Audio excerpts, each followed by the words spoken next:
माथे पर बिंदिया सदा चमकती रहे, पाँव में पायल सदा खनकती रहे, सुहाग रहे सदा अखंड आपका, सर पर लाल चुनरिया सदा सजती रहे। माता गौरी और भगवान शिव शंकर की कृपा से आपका सुहाग सदा अमर रहे। आप सभी को हरियाली तीज की हार्दिक शुभकामनाएं।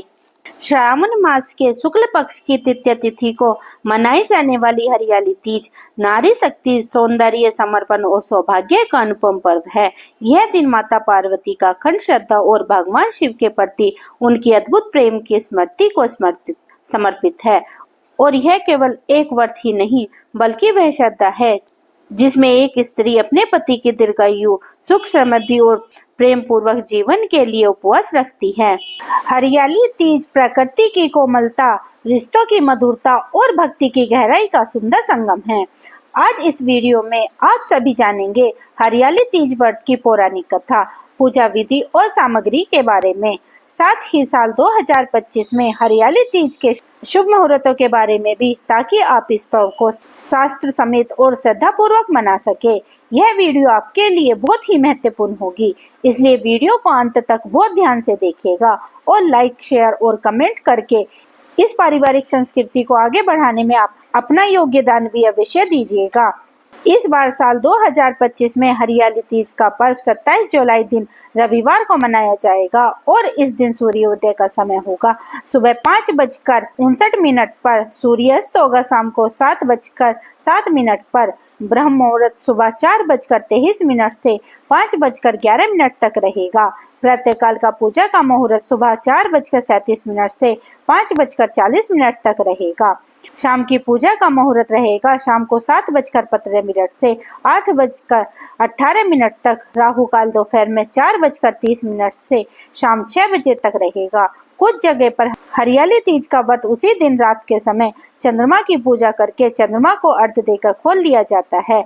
तो 27 जुलाई रविवार के शाम 7:08 से रात 9:06 तक का समय व्रत खोलने का रहेगा, क्योंकि चंद्रमा रात को 9:06 तक अस्त हो जाएंगे।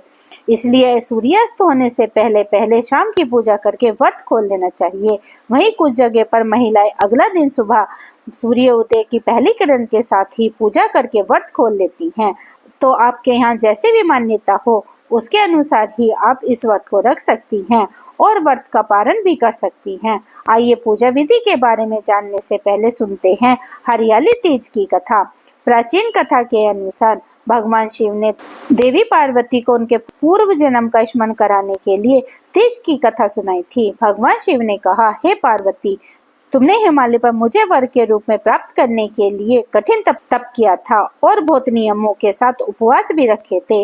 अन्न जल त्यागना, पत्ते खाए, सर्दी गर्मी बरसात में अनेक कष्ट सहे।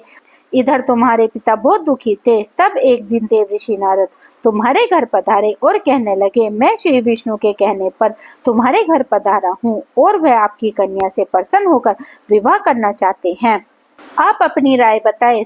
तब पर्वतराज बड़ी प्रसन्नता से तुम्हारा विवाह श्री विष्णु से करने को तैयार हो गए। लेकिन जब इस विषय में तुम्हें पता चला तो तुम्हें बहुत दुख हुआ, क्योंकि तुम मुझ में मन से अपना पति मान चुकी थी। तब तुमने अपने मन की बात अपनी सहेली को बताई और सहेली ने तुम्हें एक ऐसे घने वन में पहुंचा दिया जहां तुम्हारे पिता नहीं पहुंच सकते थे। वहां पर तुम कठिन तप करने लगी। इधर तुम्हारे लुप्त हो जाने से पिता बहुत चिंतित और व्याकुल होकर सोचने लगे कि अगर इस बीच श्री विष्णु बारात लेकर आ गए तो क्या होगा। भगवान शिव ने देवी पार्वती से आगे का वृत्तांत सुनाते हुए कहा, देवी, तब तुम्हारे पिता ने तुम्हारी खोज में धरती पाताल एक कर दिया, पर तुम उन्हें कहीं भी नहीं मिली। तुम गुफा में रेत और बालू से शिवलिंग बनाकर मेरी आराधना में लीन थी। फिर प्रसन्न होकर मैंने मनोकामना पूर्ण करने का तुम्हें वचन दे दिया। तब तक तुम्हारे पिता खोजते हुए गुफा तक पहुंच चुके थे।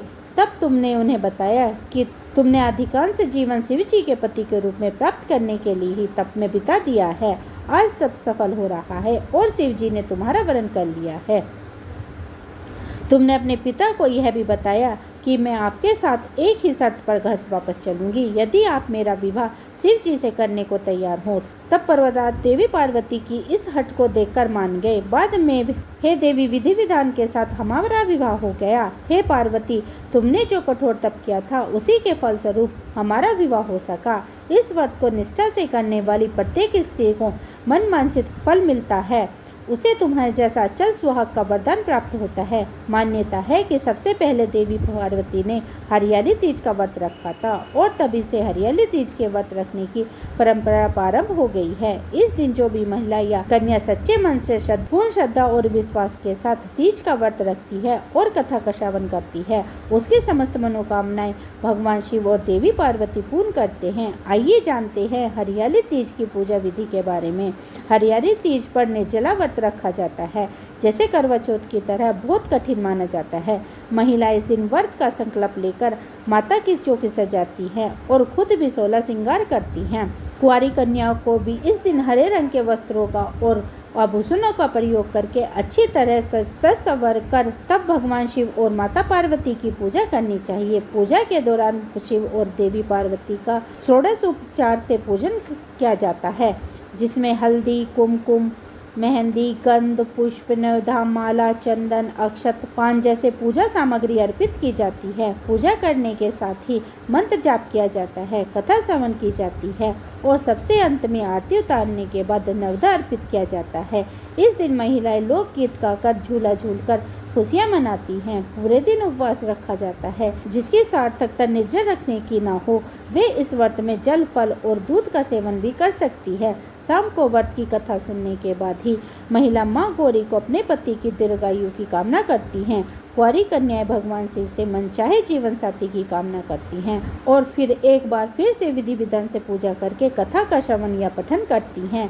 कथा के समापन पर घर में उत्सव मनाया जाता है, जिसमें भजन, लोक नृत्य होता है और पूरे दिन बिना भोजन और जल के जो महिलाएं व्रत रखती हैं उन्हें अगले दिन स्नान और पूजा करने के बाद ही व्रत खोलना चाहिए। इस दिन मायके से श्रृंगार का सामान, वस्त्र, आभूषण और मिठाइयाँ ससुराल भेजी जाती हैं और हरे वस्त्र, हरी चुनरी, हरा श्रृंगार और मेहंदी लगाने की परंपरा का पालन किया जाता है। इस दिन सुहाग की सामग्री भेंट में देने से सुहाग की लंबी उम्र होती है। कुंवारी कन्याओं को भी सभी मनोकामनाओं की पूर्ति के साथ अच्छे गुणों वाला पति मिलता है। इस दिन सुहाग की सामग्री भेंट में देने से सुहाग की लंबी उम्र होती है।